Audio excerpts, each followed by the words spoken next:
am Savvy Mike, and this is I Am Savvy Mike TV. And Stephen A. Smith is addressing the rumors that he might be running for president in 2028. Let's listen. Now, I've done a lot of things in my life. Done a lot of things. And in the world of sports, I'm not going to lie to you. I appreciate the gratitude, but I think it's earned. I've worked very hard. I've established myself as a pretty significant figure in the world of sports, and I'm glad about that. Totally true. Totally true. But never in my wildest dreams did I believe that that would translate into me being polled as a presidential candidate for the United States of America. Now, I must tell you, there's quite a few things in life that could have easily shocked me, but it's never had. It's never done that. This is a shocker.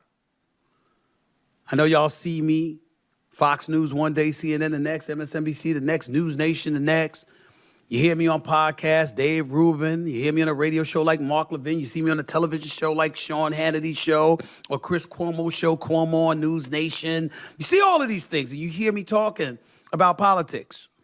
I've never considered it political talk.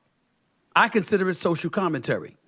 When we're talking about the economy, when we're talking about healthcare, education, immigration, safety in the streets, I consider those to be life-altering issues that every American citizen has the right to feel passionate about, have fervor about, and express themselves about. So I simply looked at myself as doing my civic duty and speaking on these issues.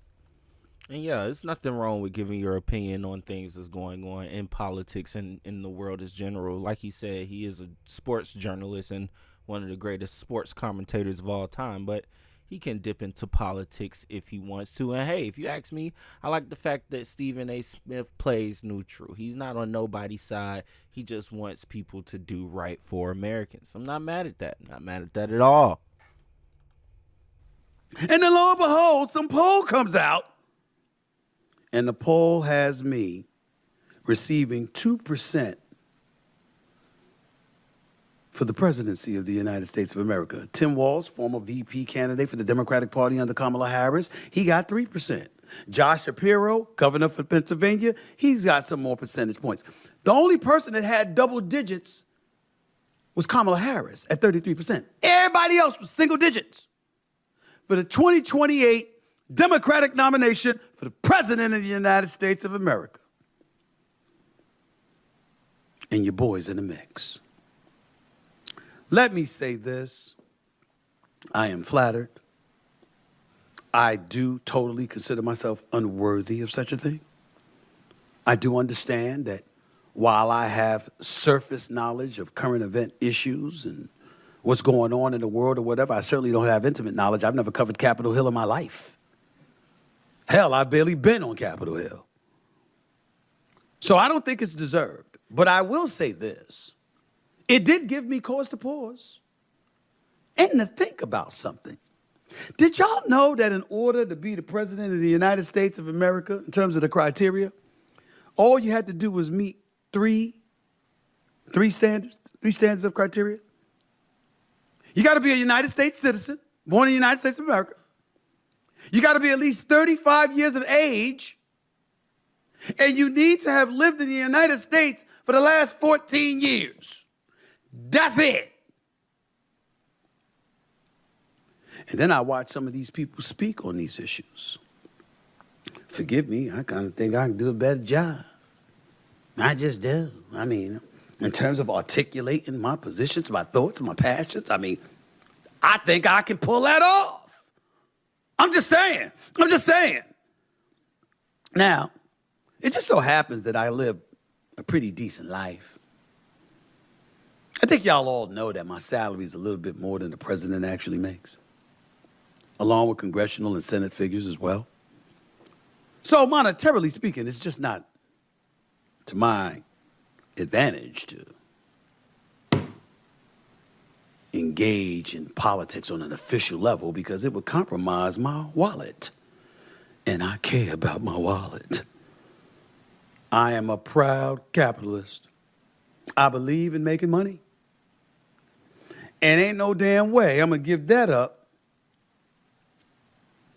to be president. But then I remembered something. I expect to make some paper over the next few years. I expect to accumulate enough dollars to, dare I say, elevate and sustain my quality of life for a lengthy period of time to come. And taking all of those things into consideration, although I have absolutely positively no desire to be a politician because shaking hands and kissing babies ain't my thing, being a professional beggar, looking for donors, looking for campaign dollars, looking for elected officials to try to curry favor with them so I can get what I want legislatively and beyond, although I have no desire to do any of those things, I do have an insatiable desire one day when I'm more qualified, as I really dig my heels into this stuff, to be on a stage debating presidential candidates for the United States of America. And in order to do that, I would have to be a candidate. So I must confess to you, as I laid down that picture for you all to consider, I must confess to you that if my money's right, my pockets are tight, my quality of life is sustained, and you came to me and you said to me, as the American people, that you wanted me to be your nominee for the presidency of the United States of America, I have to confess to you, it is something I would consider. I didn't say I'd do it. I didn't say I'd want to do it. Me personally speaking, whether it's from a Dave Rubin or a Mark Levin or a Sean Hannity to a Wolf Blitzer to a Rachel Maddow or somebody, Chris Cuomo or somebody, I think I got a better chance of being a pundit than a politician. But desperate times call for desperate measures. Somebody who's a centrist, ain't leaning far left or right, willing to compromise, keep an open mind, fixated on bringing the country together instead of dividing us,